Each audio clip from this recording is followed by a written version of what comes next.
할렐루야. 셋. 할렐루야. 우리의 비전과 사명, 비전 소정교회 제2교회는 은사를 따라 사역하는 소그룹 모임으로서 건강한 교회가 된다. 잘 들리나요?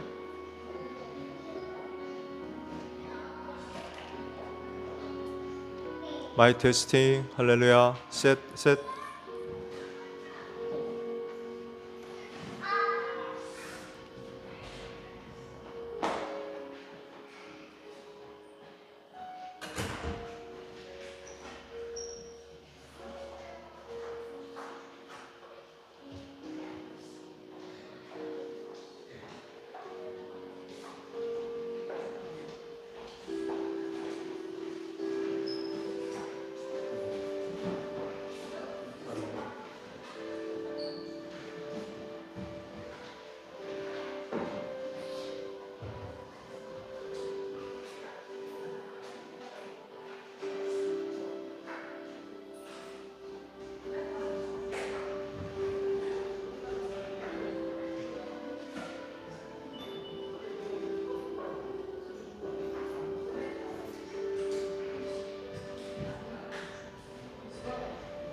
할렐루야.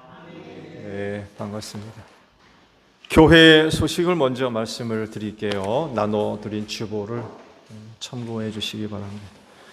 빌립 전도팀 전도 사역이 지금 진행 중에 있죠. 오후 2시에 모여서 전에는 각 지역마다 다니면서 했는데 이번부터는 장소 하나를 정해서 만나는 분들에게 전도지를 나눠주는, 또 전도 용품도 나눠주는. 지난주에는 농협에서 했고 이번에는 자금성과 CU 병원 앞에 거기서 한다고 연락이 왔어요. 권사님들 시간 되시는 분들 신청해 주세요. 이영희 권사님한테도 그런 말씀 드렸는데 이 일이 전적으로 팀장, 물론 이제 주간화의 일이 사역이 되겠지만 잘못하면 탈진하게 되어 있습니다. 그래서 권사님들은 의무적으로 참여를 해야 되는데 사역자가 일이 버거워서 탈진되면 그 사역으로 어떻게 해요?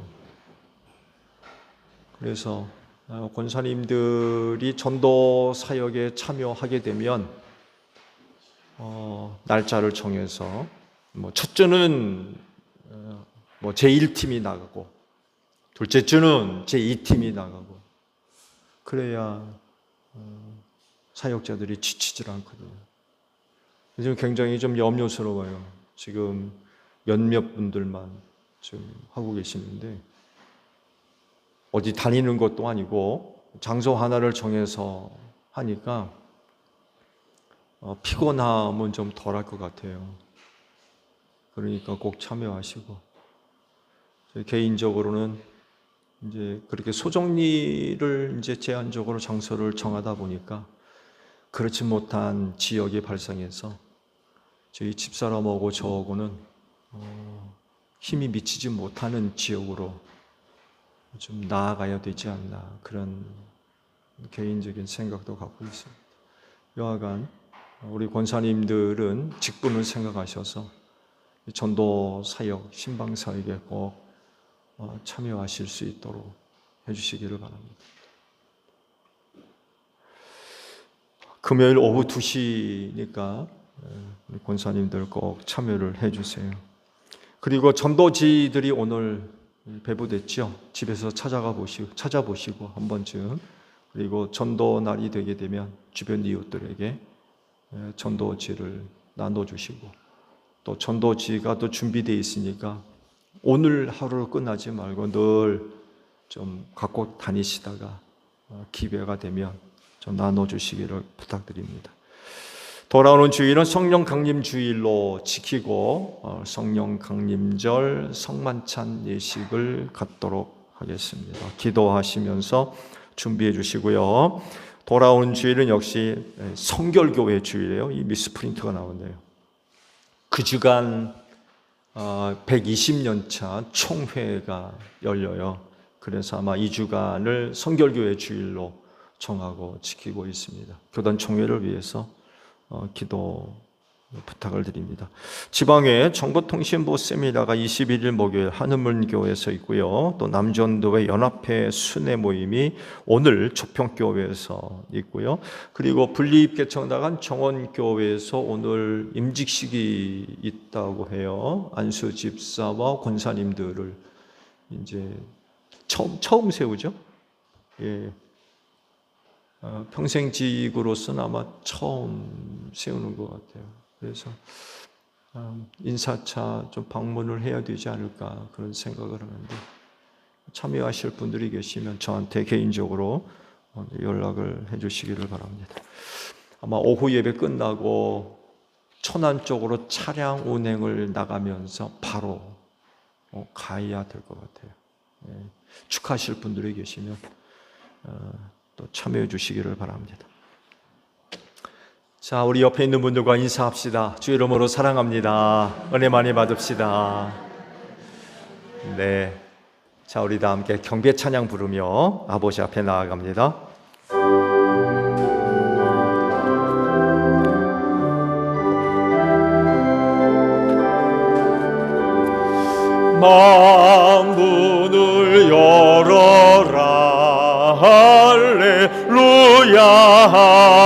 아멘. 원한 이를 여라. 할렐루야 아멘. 인도자 되시며 친구가 되신 주 그 사랑 끝없다. 할렐루야 아멘. 아버지 감사합니다. 우리 모두에게 귀한 주일을 허락해 주시고 또한 이 주일을 지켜 예배할 수 있도록 믿음을 더하시며 한 주간 은혜 가운데 인도해 주셔서 감사드립니다. 하나님, 오늘도 저희가 드리는 예배를 기쁘게 받아 주시옵소서. 이 시간을 또한 성령님께 의탁합니다.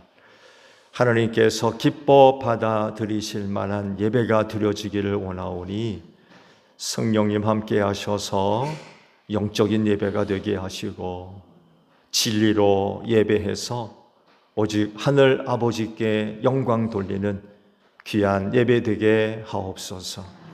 성령님 오늘 우리를 주관하시고 다스리시며 이끌어 주시기를 소원합니다. 몸만 앉았다 돌아가지 않게 하시고 하나님을 예배하러 왔사오니 순서마다 뜻을 기울이고 힘을 다하여 하나님을 예배할 수 있도록 성령님 우리를 도와 주시옵소서. 존귀하신 예수님의 이름으로 기원하옵나이다. 아멘. 회개 기도합니다.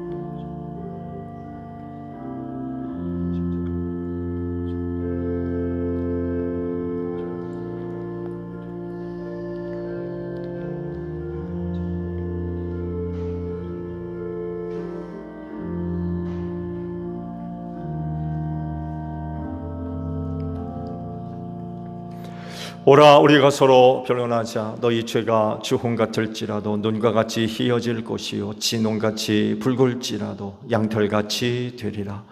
이 말씀대로 진심으로 회개한 여러분의 모든 죄를 예수 그리스도의 십자가의 은혜로 용서하셨습니다.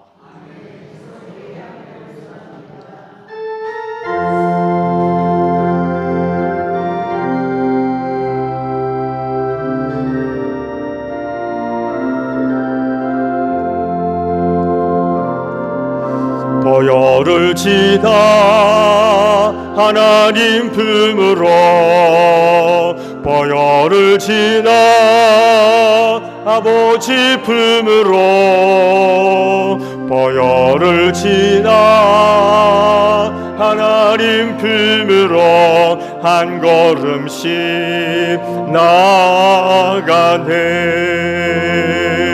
존귀한 주 보혈이 내 영을 새롭게 하시네. 존귀한 주 보혈이 내 영을 새롭게 하네.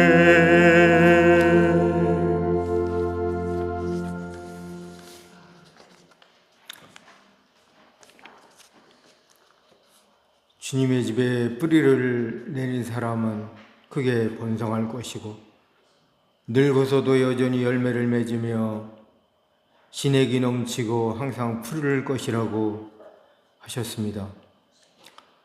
모든 예배자들이 주님의 집에 뿌리를 내려서 동일한 은혜를 받기를 원합니다. 성령님, 이 예배를 도와주시옵소서. 지치고 힘든 영혼들이 주님 앞에 예배를 통해 주님과 교제하고 교통함으로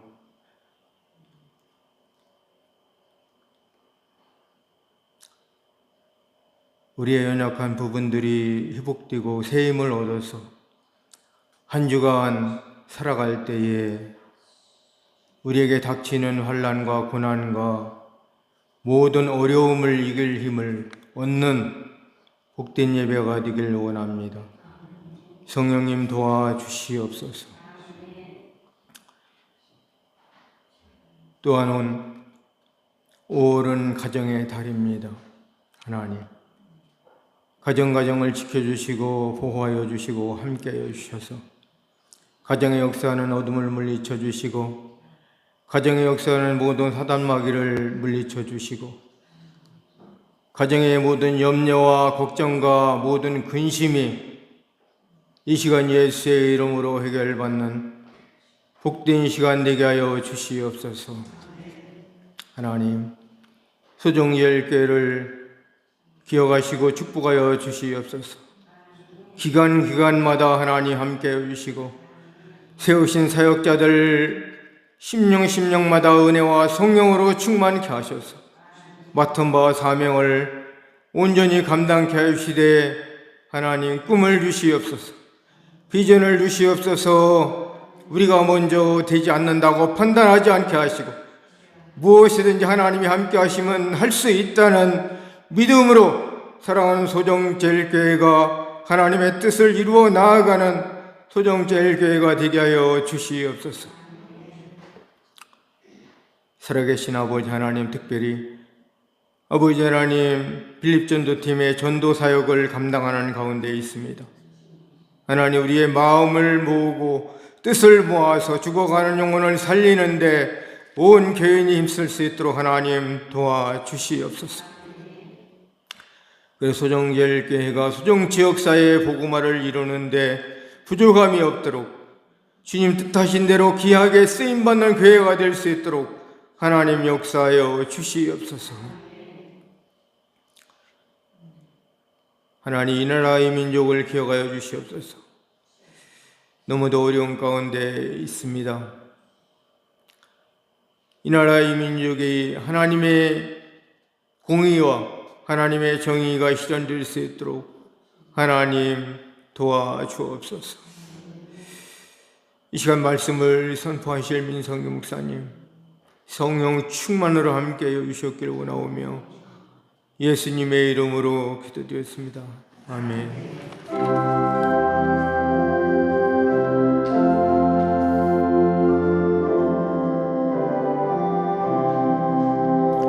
우리 기도를 들어주시고 주님의 평화를 내려주소서. 아멘.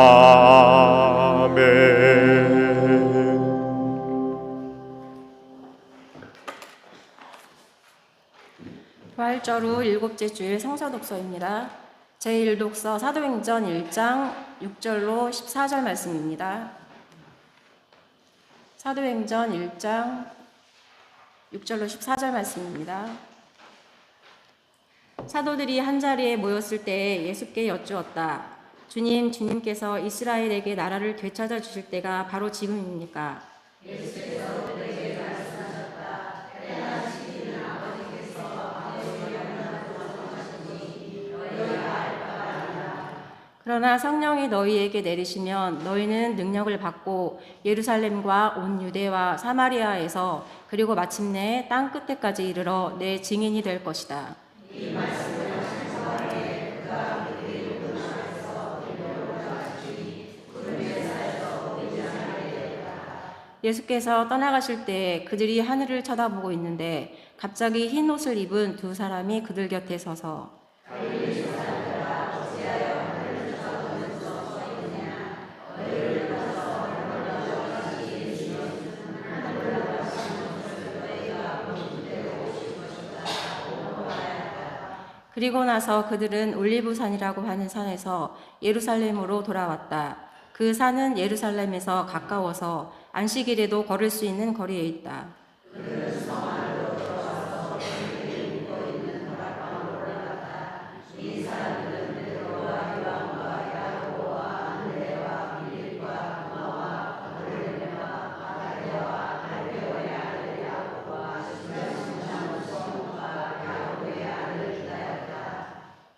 합독하시겠습니다. 이들은 모두 여자들과 예수의 어머니 마리아와 예수의 동생들과 함께 한 마음으로 기도에 힘썼다. 제2독서입니다. 베드로전서 5장 6절로 11절 말씀입니다. 베드로전서 5장 6절로 11절 말씀입니다. 그러므로 여러분은 하나님의 능력의 손 아래로 자기를 낮추십시오. 때가 되면 하나님께서 여러분을 높이실 것입니다.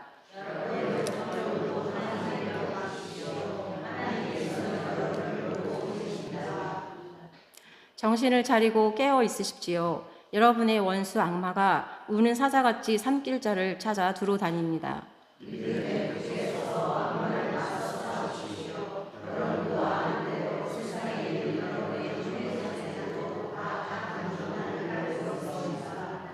모든 은혜를 주시는 하나님 곧 그리스도 안에서 여러분을 자기의 영원한 영광에 불러들이신 분께서 잠시 동안 고난을 받은 여러분을 친히 온전하게 하시고 굳게 세워주시고 강하게 하시고 기초를 튼튼하게 하여 주실 것입니다.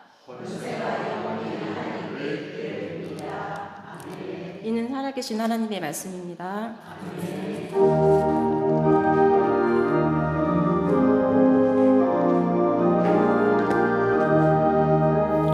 주님의 귀한 말씀은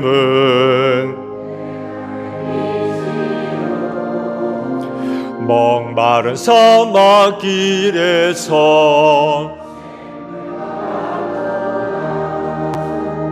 굶주린 나의 영혼을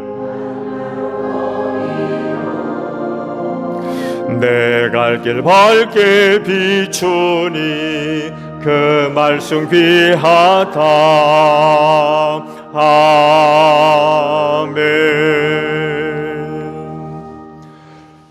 오늘 주일을 위해 주시는 말씀을 봅니다. 마태복음 18장 23절 한 절에 있는 말씀만 봅니다. 그러므로 하늘나라는 마치 자기 종들과 셈을 가리려고 하는 어떤 왕과 같다.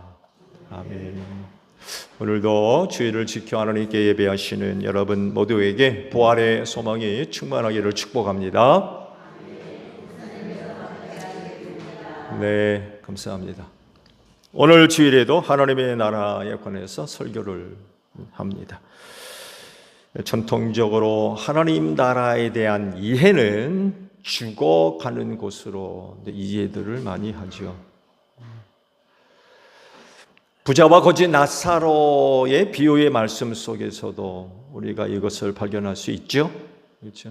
부자는 죽어 지옥 갔지만 거지 나사로는 아브라함 품에 안기는 아주 전형적인 하나님 나라에 대한 이해입니다.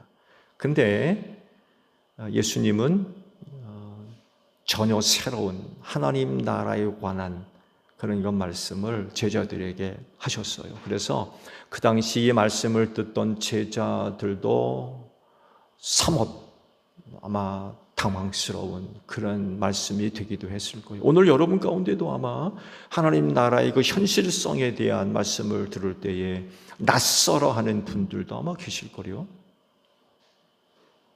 안 계신가요? 아마 전통적인 이해와 전혀 다른 그런 그 말씀이기 때문에 아마 낯설어하는 분들도 계실 테고, 이런 그 말씀을 통하여 우리가 보통 하나님의 나라에 대해서 생각하고 있는 전통적인 이해와도 전혀 다른 그런 것들을 우리가 그 말씀 속에서 또 발견할 수 있기 때문에 사뭇 좀 당황스러움이 있을 수 아마 있을 겁니다. 예수님이 하나님의 나라에 대한 새로운 그런 말씀을 하셨을 때의 핵심 내용은 그거예요. 하나님 나라의 현실성입니다. 앞서 말씀을 드린 전통적인 이해와 같이 죽어가는 그런 나라가 아니라 현재성. 하나님의 나라가 현재 가운데, 오늘 우리 가운데 임하는 나라. 이 말씀 좀 하고 계시거든요. 그래서 질문이 생기죠. 그러면 어떤 곳으로 하나님의 나라가 임할 거냐라는 것입니다. 하나님의 나라의 현재성을 이야기한다면 그 나라는 어떤 곳으로 임할 거냐, 그리고 누가 그 나라를 얻을 것이냐. 노노의 말씀을 봤죠. 마태복음 12장 28절에 있는 그 말씀을 보게 되면, 집사님 PPT 좀 열어주실래요? 네. 그러나 내가 하나님의 영을 힘입어서 귀신을 쫓아내는 것이면 하나님의 나라는 너희에게 왔다. 그러시거든요. 하나님 나라의 현재성이에요. 누가? 귀신의 세력을 쫓아내는 사람이. 어디로? 당연히 악한 영들의 세력이 쫓겨나는 것, 물러난 곳에 그 나라가 왔다는 것.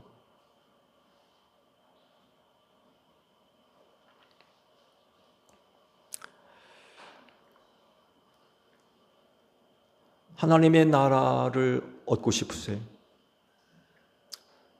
죽어서 가는 곳이 아닌 현재성, 오늘 우리 가운데 임한 하나님의 나라, 여러분 그 나라를 얻기를 원하십니까? 오늘도 말씀 교독 속에 그 말씀이 포함되어 있습니다만 해도 악한 영들과의 영적인 싸움에서 승리하십시오. 성령을 힘입어 귀신을 쫓아내면 너희 가운데 하나님의 나라가 왔다라고 그러시잖아요. 그 하나님의 나라를 얻으려면 악한 영들과의 영적인 싸움에서 이겨야 돼요. 여러분이 머물러 있는 곳에서 악한 영들을 쫓아내십시오. 그곳으로 하나님의 나라가 임합니다. 말씀 보셨잖아요. 그건 제 말이 아닙니다.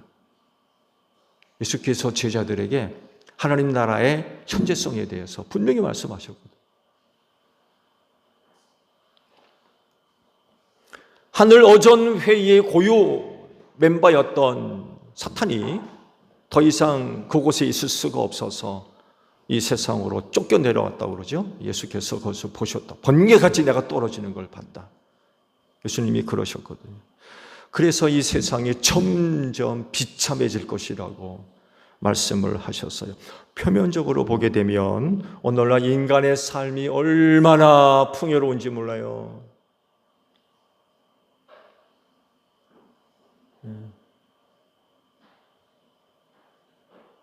얼마나 풍요로운지 몰라요. 점점 생활들이 편리해지고 과학 문명의 발전을 통해서 얻는 그 유익함이 정말 상상을 초월하는, 아실 겁니다. 이전에 인류가 경험하지 못했던 전혀 새로운 상황들을 맞이하게 될 거다. 벌써 시작이 됐고, 벌써 26년을 기점으로, 사회학자는 그래요. 26년 정도를 기점으로 해서 인류는 전에 경험하지 못했던 새로운 세계를 경험하게 될 것이다. 언제가 말씀을 드렸죠. 전 인류의 모든 사람들이 갖고 있는 지능, 이런 것들을 초월한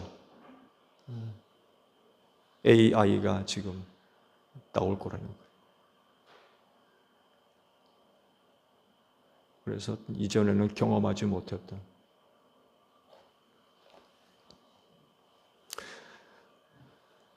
지금 청소년을 아이로 데리고 있는 부모님들이 계시다 그러면 인공지능에 지배를 당한 그런 아이가 아니라 인공지능을 초월한, 지배를 받지 않는 그런 아이로 양육할 수 있는 교육 방법을 아마 바꿔야 될 겁니다. 굉장히 놀라운 세대가 지금 다가오고 있어요. 이런 것들을 보게 되면 예수님께서 점점 비참해질 것이다라고 그랬는데 뭐가 비참해진다는 얘기인가? 점점 좋아지고 있는데?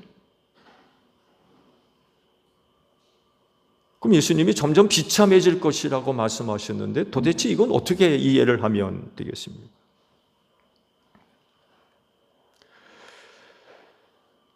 베드로서 2장 6절 이하의 말씀을 볼까요? 네. 그리고 소돔과 고모라 두 성을 잿더미로 만들어 멸망시키셔서 후세에 경건하지 않은 자들에게 본보기로 삼으셨습니다. 그러나 무법한 자들의 방탕한 행동 때문에 괴로움을 겪던 의로운 사람 롯은 구하여 내셨습니다. 그 의인은 그들 가운데 살면서 보고 듣는 그들의 불의한 행실 때문에 날마다 그의 의로운 영혼에 고통을 느끼고 있었던 것입니다. 롯이 소돔과 고모라 지역에 들어가 살면서 겪었던 생활의 고통, 이것이 바로 비참해지고 있다라고 하는 이야기입니다. 오늘 세대가 그렇게 되고 있다는 거예요.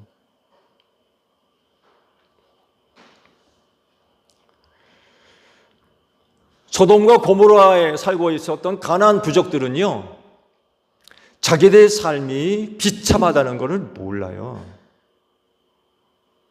왜 그럴까요? 더러운 진창의 뒹구는 돼지 같아서 그래요. 돼지가 그런 곳에 살면서 더러운 걸 알아요? 근데 그런 곳으로 의로운 롯이 들어가 사니 비참한 걸 아는 거예요. 그곳 생활이 참 비참하다는 것을 아는 거예요.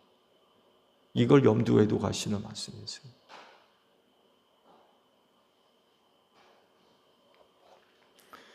근데 이제 숙제는 뭐냐? 점점 비참해지고 있는 세대 안으로 하나님의 나라가 어떻게 임할 거냐는 거예요. 어떻게 임할 거냐? 점점 비참해진다고 그랬는데 이런 세상 속으로 하나님의 나라가 어떻게 임할 거냐?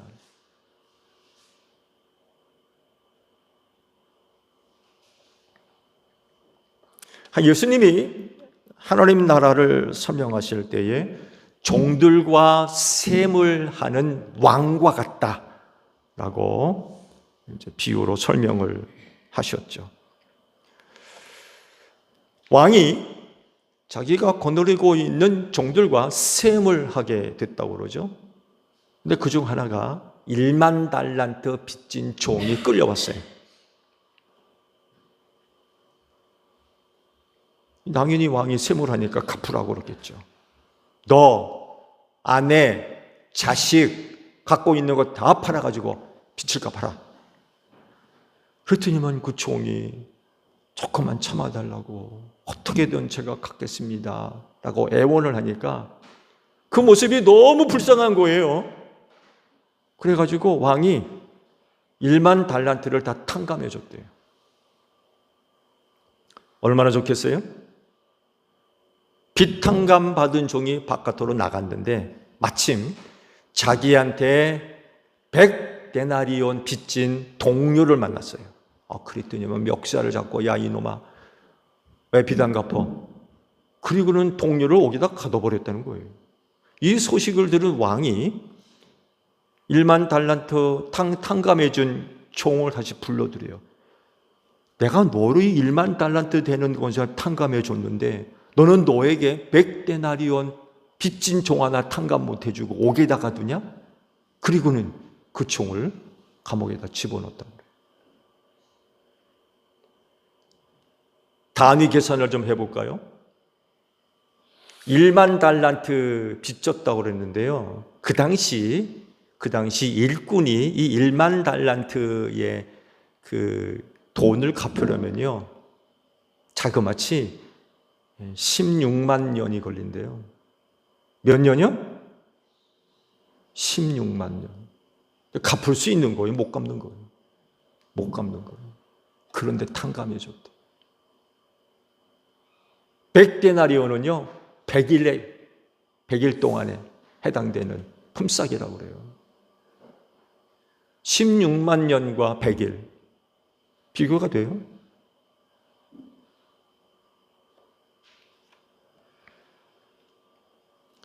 그러시면서 그 비유를 이렇게 마치시죠. 진심으로 형제 자매를 용서해 주지 않으면 아버지께서도 너희를 그와 같이 하실 것이다. 하나님의 나라가 이렇다는 거예요.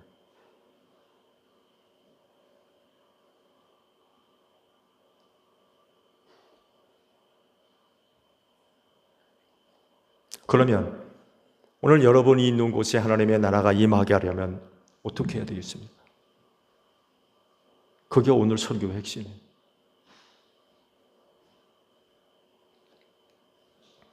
이 비유의 말씀을 하게 된 동기는 베드로의 질문 때문에 그렇죠. 그 유명한 용서에 대한 그런 그 말씀이었어요. 베드로가 예수님한테 형제가 자꾸 자기한테 죄를 지으면서 못된 짓을 자꾸 하는데 몇 번이나 용서하면 되겠어요? 7번이면 되겠습니까?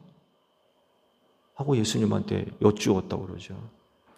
아마 이 베드로의 이와 같은 물음은 문득 생각이 나가지고 예수님한테 이런 질문을 한 것 같지가 않은 것 같아요.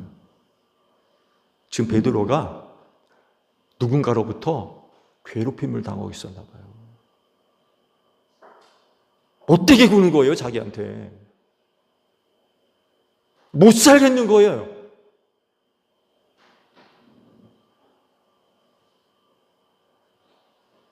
형제라고 했는데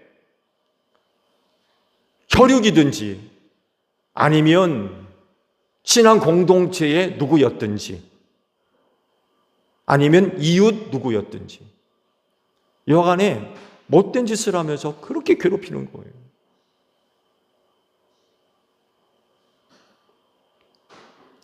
아마 예수님한테 이런 이야기를 할 때라면 아마 베드로가 악에 받쳐 있었던 것 같아요. 악에. 더 이상 못 견디는 거죠. 더 이상 그냥 아주 악에 받쳐 있어가지고 폭발 직전에 있었던 것 같아요.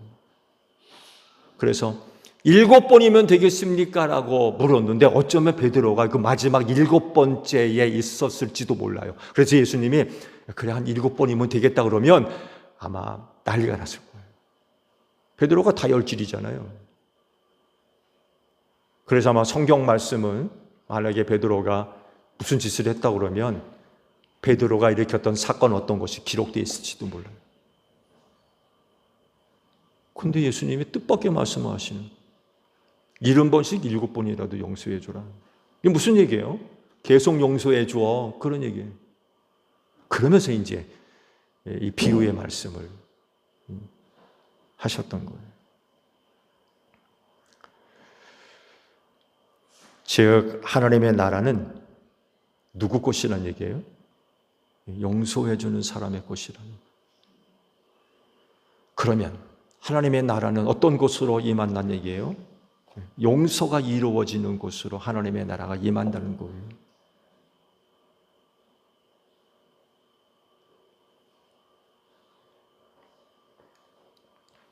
지상으로 쫓겨 내려왔대요, 사탄이 그럼 이 세상에서 무슨 짓 하겠습니까? 많은 사람들을 죄짓게 만듭니다.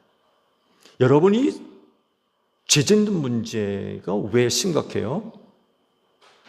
죄짓는 보는 한 사람만 문제가 되면 아무런 문제가 없어요, 사실은요. 왜 문제가 돼요? 그 한 사람의 죄 때문에 그와 관련되어 있는 많은 사람들이 그 죄 때문에 고통당한다는 거예요. 그래서 문제가 돼요.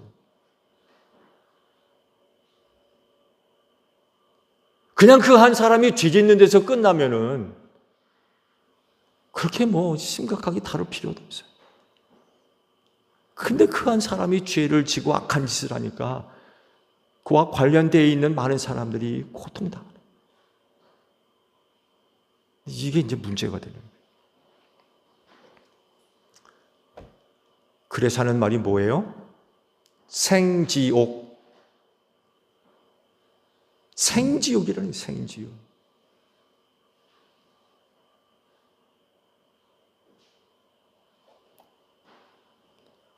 그러면 이 생지옥이 어떻게 하나님의 나라를 임하게 할 거냐? 이 생지옥 같은 현실 속에서 어떻게 하면 하나님의 나라가 임하게 할 거냐?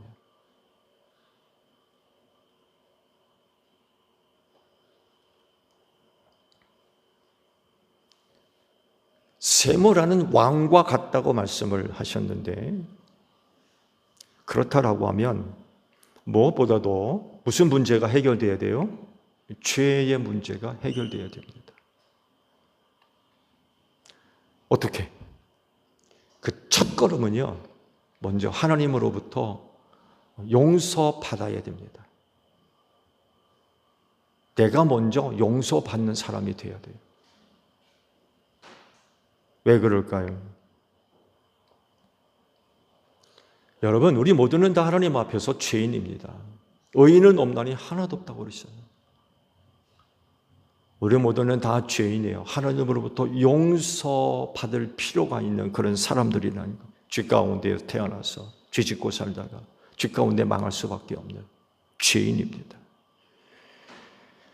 죄 때문에 죽어야 되고 죄 때문에 지옥불에 들어가야 돼요.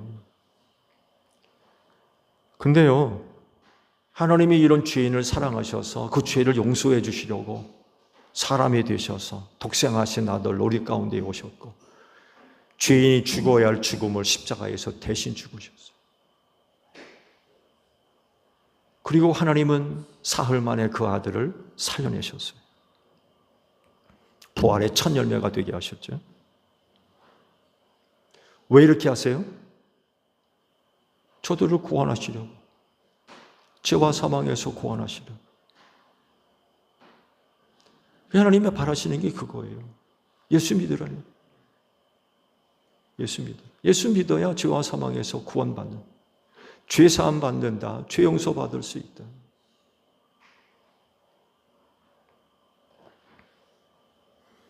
예수 믿으면 하나님께서 우리를 용서해 주시는 줄로 믿습니다.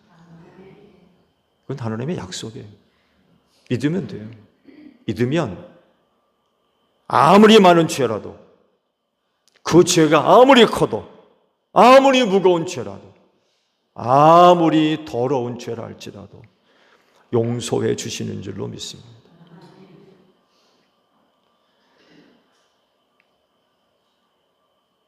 이렇게까지 우리에게 은혜를 베풀어 주신 이유는 사랑하시기 때문이라고 그러죠.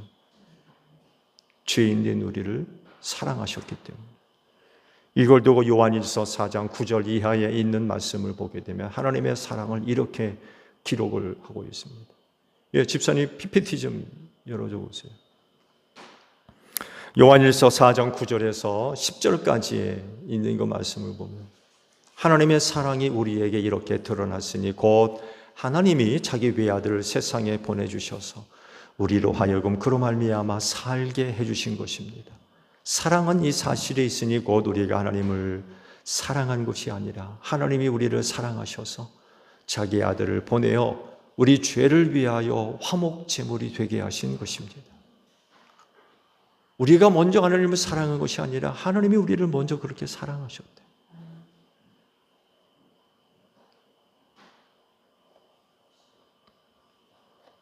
사랑받을 자격이 있어서 사랑하신 게 아니는, 받을 자격이 없는데도 그렇게까지 사랑해 주셔서 독생하신 아들 예수 그리스도를 죄인 대신에 십자가에서 못 박아 죽이는 이런 일까지 하셨어요.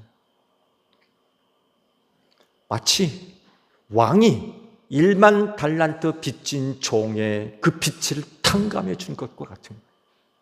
갚을 능력이 없어요. 그 1만 달란트를 어떻게 갚습니까? 16만 년 동안이나 갚을 수 없는 돈이야. 근데 그 왕이 불쌍해서, 그 종이 너무 불쌍한 거예요. 다 빚을 탕감해 줬대. 하나님의 사랑이 이렇다는 거예요.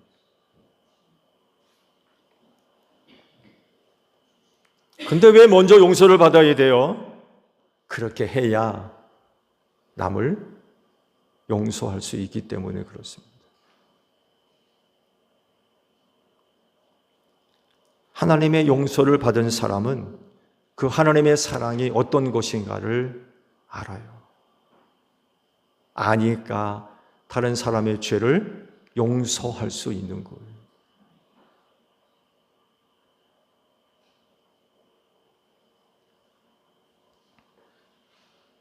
하나님으로부터 먼저 용서를 받으면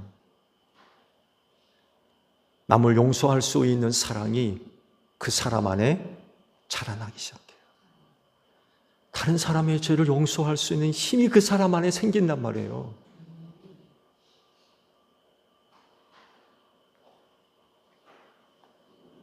그 사랑의 힘으로 다른 사람의 죄를 용서해 주는 거죠. 왕이 1만 달란트 빚진 종의 그 빚을 탕감해 주듯이 조건도 없어요. 그냥 불쌍해서 다 탕감해 줘. 이게 사랑의 힘이에요.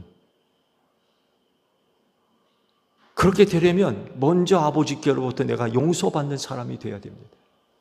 여러분 용서받으셨어요? 이걸 알면 하나님의 사랑이 얼마나 큰가를 알아요. 그리고 힘 가지고 다른 사람을 용서할 수 있는, 그리고 그곳으로 하나님의 나라가 임하는 것.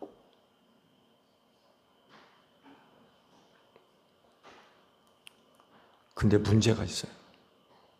무슨 문제냐면 이 세상으로 쫓겨 내려온 사탄의 세력들이 끊임없이 여러분들을 시험을 해요. 어떻게? 계속 괴롭히는 거예요. 악한 짓을 하면서, 죄 지면서.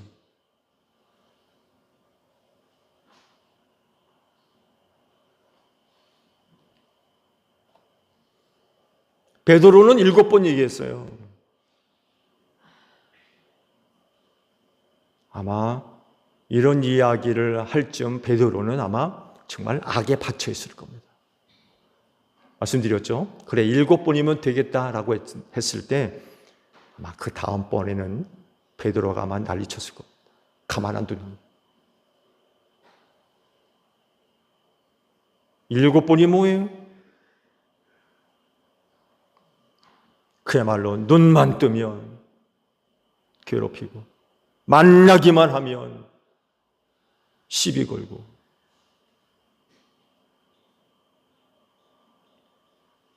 어떡할 거예요?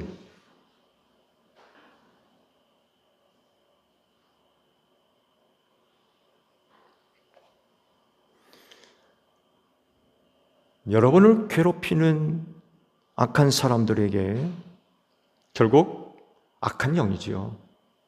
여러분을 괴롭히는 악한 영들에게 여러분이 어떻게 반응하는가에 따라서 하나님의 나라가 좌우되지 않을까요? 어떻게 하겠습니까? 여러분이 있는 곳에 하나님의 나라가 이루어지기를 바라면 용서해 주십시오. 어떻게?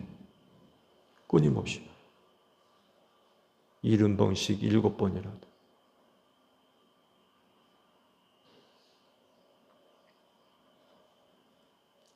여러분이 그렇게 할 수 있는 이유는 여러분이 먼저 하나님으로부터 용서받은 사람들이기 때문에 그래요. 사랑의 힘을 갖고 있는 거예요.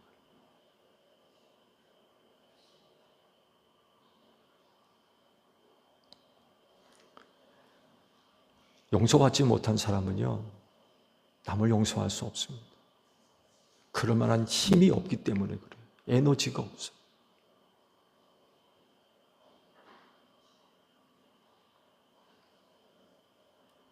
오히려 보복하려고 들거려. 너도 한번 당해봐라. 네. 다른 사람의 죄를 용서할 수 있는 힘이 없으면 너도 한번 당해봐라.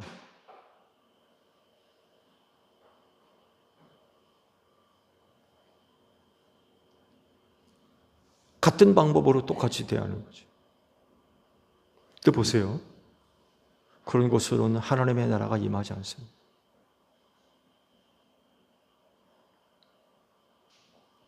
하나님의 나라는 그렇게 해서 이루어지는 게 아니에요. 하나님의 나라는 하나님이 주시는 은혜입니다. 그거 내가 어떻게 해서 얻는 게 아니에요.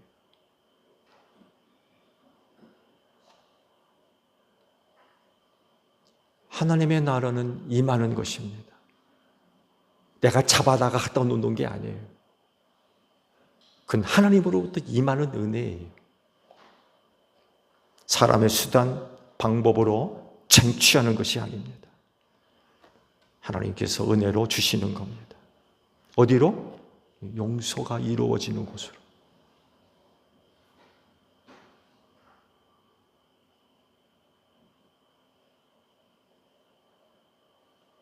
종과 새 많은 왕이 이야기하는 게 바로 그거예요. 너희 하나님의 나라를 얻고 싶냐? 왕 같아야 된다는 거예요. 곧 용서해 주는 사람이라야 된다는 거예요. 용서하지 않으면 너희 그 나라 못 들어가. 그 나라 얻을 수 없어. 그런 얘기예요.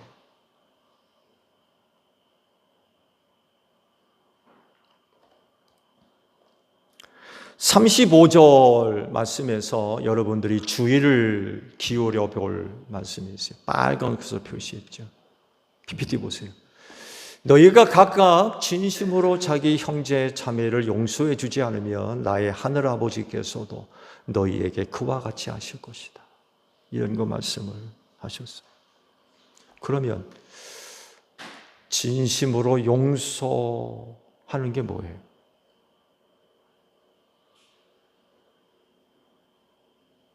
누구는 그런 얘기를 하더라고요. 또 다른 사람의 죄를 용서하는 일이 쉽지가 않다고.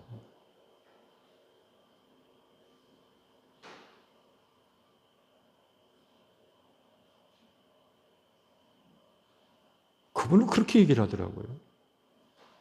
어쩌면 그가 무덤 속에 갖고 들어갈 수도 있다. 용서가 안 돼가지고 무덤으로 갖고 들어. 얼마나 상처가 크면은 그 무덤으로 갖고 들어간다는 얘기를 해요. 근데 예수님이 하신 말씀 보게 되면 진심으로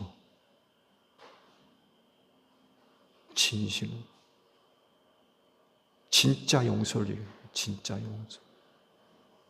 그러면 진심으로 용서 받은 것, 하는 것, 이루어지는 것, 그걸 우리는 어떻게 설명하면 될까요? 용서가 과거 완료라고 하면 용서 받은 게 되겠죠. 그러나 용서가 진행형이라고 하면 지금도 여전히 용서가 이루어지는 현재 진행형이라고 한다면 용서하고 있는 과정이겠죠. 어제도 용서하고 오늘도 용서하고 내일도 용서돼야 할 진행형. 그게 뭘까요? 물론 여러 가지가 얘기가 되겠죠. 그중 하나만 말씀을 드리고 설교를 마치죠. 마태복음 마지막 절, 마태복음 28장 20절의 말씀을 보게 되면 마태는 그의 복음을 이렇게 마칩니다. 집사님 PPT 준비됐나요?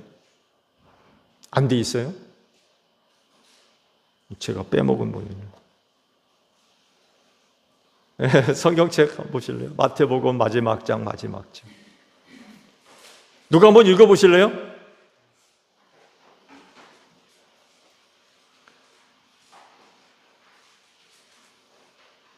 내가 너에게 명령한 모든 것을 그들에게 부서 지게 하여라. 너하라. 내가 세상 끝날까지 항상 너희와 함께 있을 것이다. 세상 끝날까지 어떻게 하신다고요? 내가 세상 끝날까지 너희와 항상 함께 있겠다. 그러셨어요. 왜 그렇게 했을까요? 왜?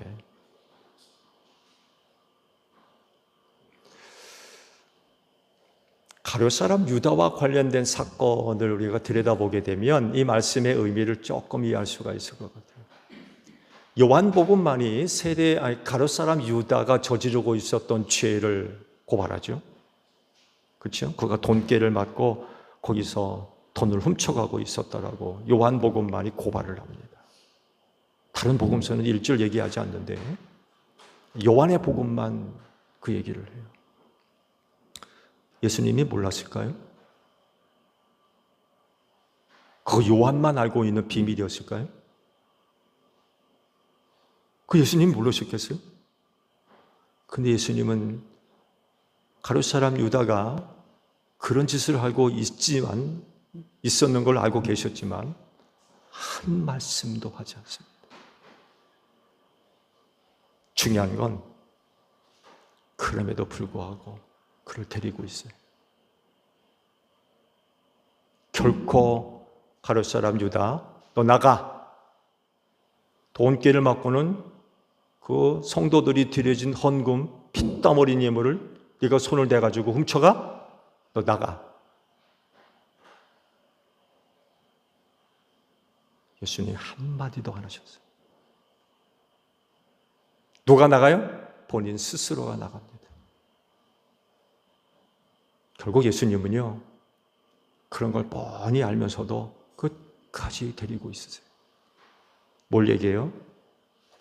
끊임없이 용서해 주셨기 때문에 그래요. 오늘도 용서해 주시고, 어제도 용서해 주셨고, 내일도 용서해 주실 것이고.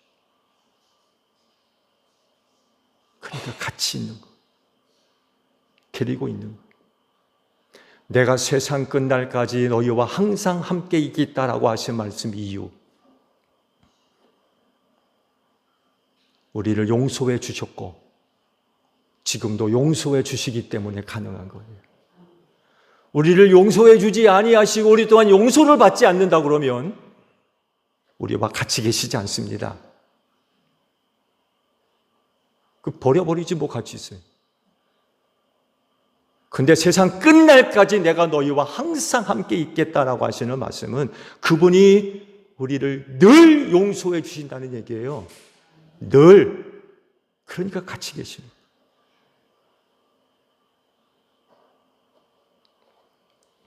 진심으로 용서해 주는 게 뭐예요? 같이 있는 것입니다.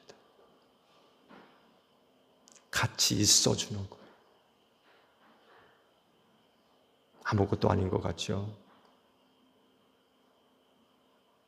쉬운 일이 아니에요.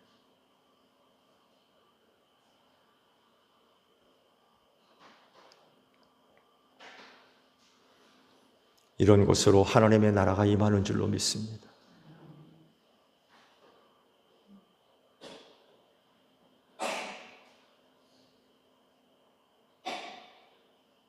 누군가 같이 있는 것. 그건 끊임없이 용서해 주기 때문에 가능한 것. 여러분의 있는 자리 끝까지 잘 지킬 수 있는 여러분들이 되시기를 바랍니다. 기도하겠습니다.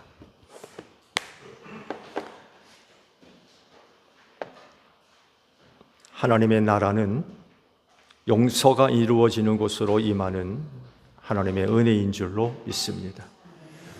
이 세상으로 쫓겨내려온 사탄이 얼마나 우리를 괴롭히는지 모릅니다. 온갖 죄를 지으면서 끊임없이 우리를 시험하고 우리를 괴롭히는 일들 얼마나 많이 있는지 모릅니다. 잘 견디게 하옵소서. 그 악한 영들과의 영적인 싸움에서 꼭 승리하게 하옵소서. 예수님도 우리를 끊임없이 용서하시기 때문에 세상 끝날까지 너희와 항상 함께 있겠다고 약속을 하셨습니다. 진심으로 용서하는 건 쉬운 일이 아니지만 오늘 내가 머물러 있는 곳에 하나님의 나라가 임하기를 원한다면 우리가 있는 자리 잘 지키게 하옵소서. 함께함으로 용서가 이루어지는, 그래서 그곳으로 하나님의 나라가 임하는 은혜를 누리는 우리 제일교회 모든 성도들 다 되어지게 하옵소서. 예수님의 이름으로 기도하옵나이다.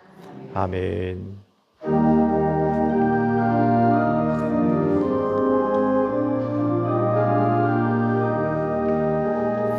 낮에는 구름 기둥과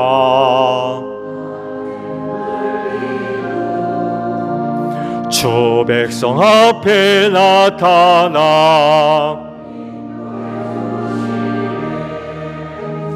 하늘의 깊은 지혜를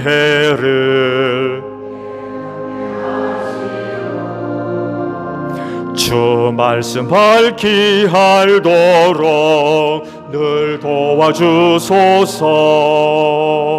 아멘. 주신 말씀 우리 생각하며 화답 찬양 우리 하나님께 드리죠.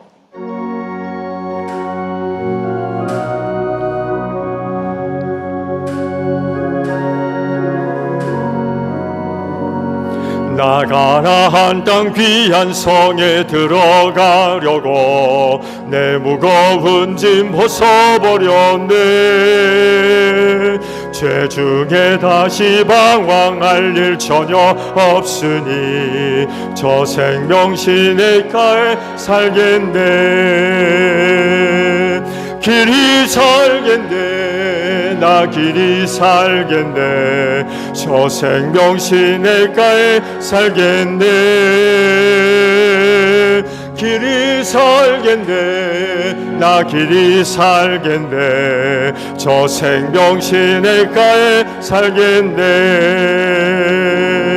그 불과 구름 기둥으로 인도하시니 나가는 길이 형통하겠네. 그 요단강을 내가 지금 건넌 후에는 저 생명 시냇가에 살겠네. 길이 살겠네. 나 길이 살겠네. 저 생명 시냇가에 살겠네. 길이 살겠네. 나 길이 살겠네. 저 생명 시냇가에 살겠네.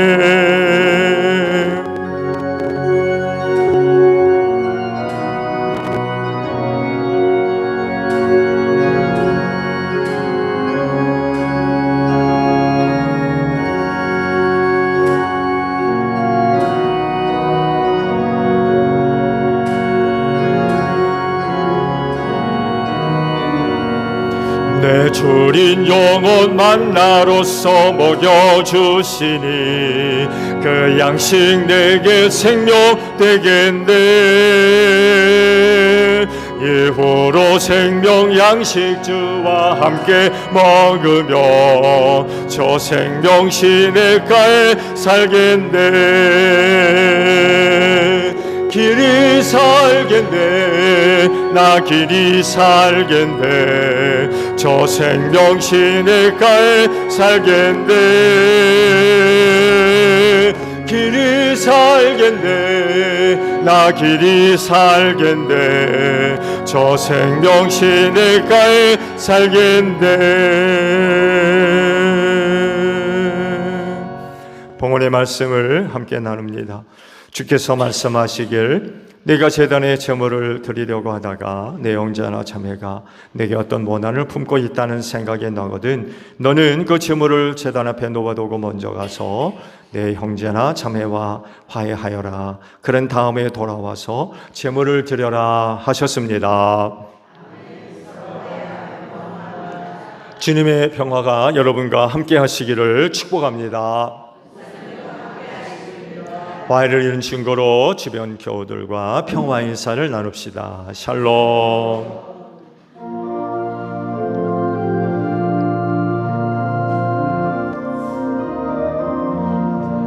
하나님 어린 양 세상의 죄를 없애시는 주여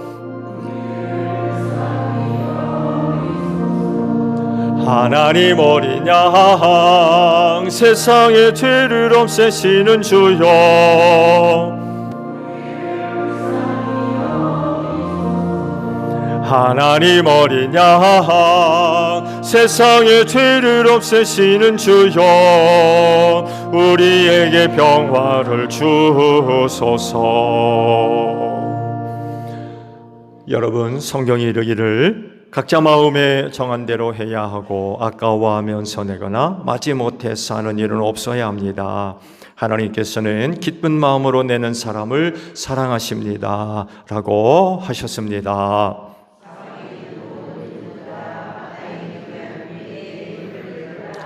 아멘.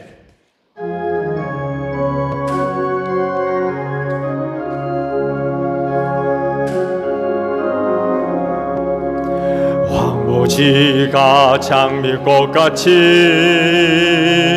피는 것을 볼 때에 구석함에 노래 부르며 거룩한 길 가니리. 거기 거룩한 그 길에 검은 구름 없으니 낮과 같이 맑고 밝은 거룩한 길 가니리. 하나님의 아름다움과 그의 영광 볼 때에 모든 괴로움 잊어버리고 거룩한 길 가니리. 거기 거룩한 그 길에 검은 구름 없으니 낮과 같이 맑고 밝은 거룩한 길 가니리. 마른 땅에 샘물 터지고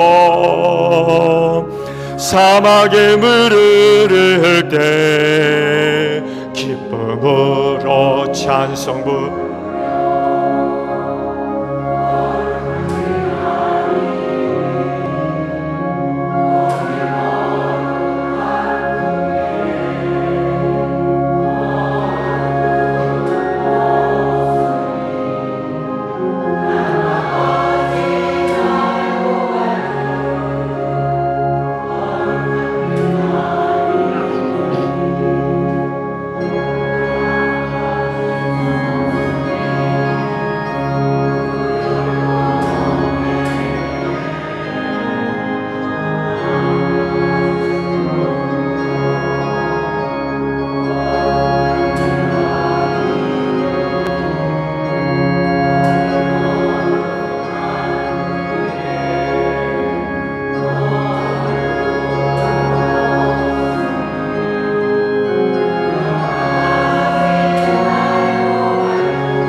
죄인 전혀 없으니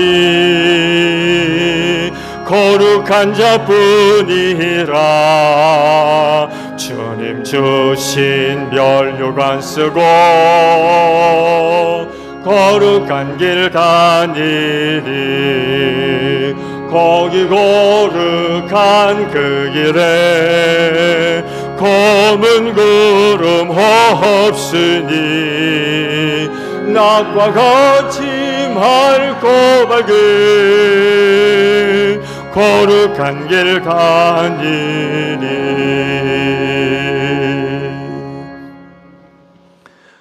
한 주간 많은 은혜와 또 사랑을 베풀어 주셔서 감사합니다. 시험과 환난 많은 세대 가운데 시험에 들지 아니하도록 또 걸려 넘어지지 아니하도록 하나님의 장중의 손에 꼭 붙잡아 주시고 또 눈동자와 같이 지켜주시며 하나님의 품 안에 품어주시는 은혜로 또 한 주간 살았음을 고백합니다. 은혜 주시고 힘 주셔서 모든 일들 또한 하나님의 영광을 위하여 잘 감당케 하시니 진정 고맙습니다. 오늘도 귀한 주일을 맞이해서 아버지 앞에 나올 때에 그 하나님의 놀라우신 은혜와 사랑을 생각하며 빈손으로 오지 아니하고 이 시간 예물을 거룩히 구별해 두었다가 아버지 앞에 드리오니 드리는 예물들을 더 기쁘게 받으시고 그 귀한 믿음에 은혜를 더하여 주시옵소서. 우리를 향하신 하나님의 은혜가 우리에겐 생명이 될 줄로 믿습니다. 구원이 되고 또한 능력이 되어질 줄로 믿습니다. 그래서 우리가 어느 곳에 서든지 무슨 일을 하든지 하나님의 영광을 위하여 잘 감당할 뿐만 아니라 또한 저희 앞에 놓여 있는 신앙의 경주도 딴 길 가지 아니하고 주님 따라서 끝까지 잘 달려갈 줄로 믿습니다.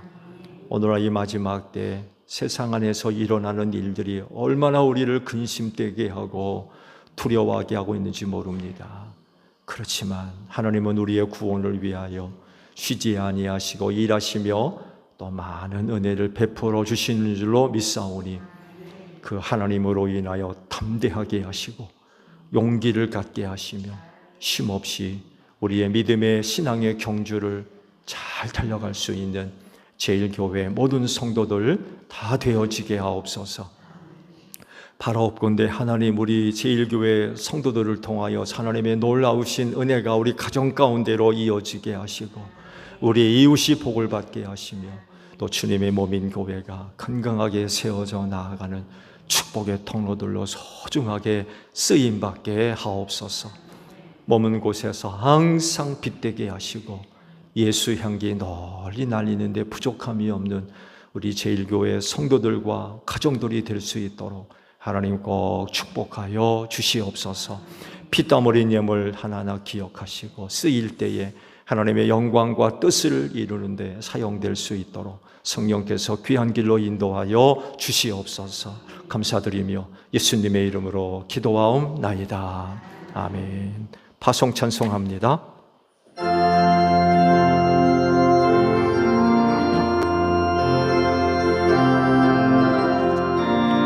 선한 사역 위하여 힘을 내라. 주 함께 하시겠네.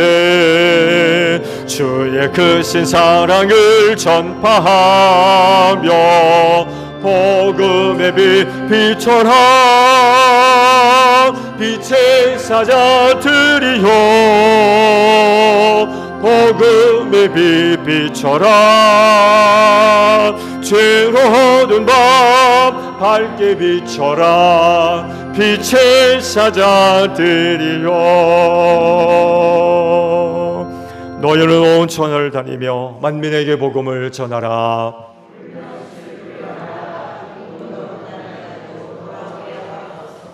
아멘. 지금은 우리 주 예수 그리스도의 은혜와 하나님 아버지의 극진하신 사랑하심과 성령님의 교통하심이 주의를 지켜 아버지 앞에 예배하는 성도들 위해 영원히 함께 하시기를 축원하옵나이다.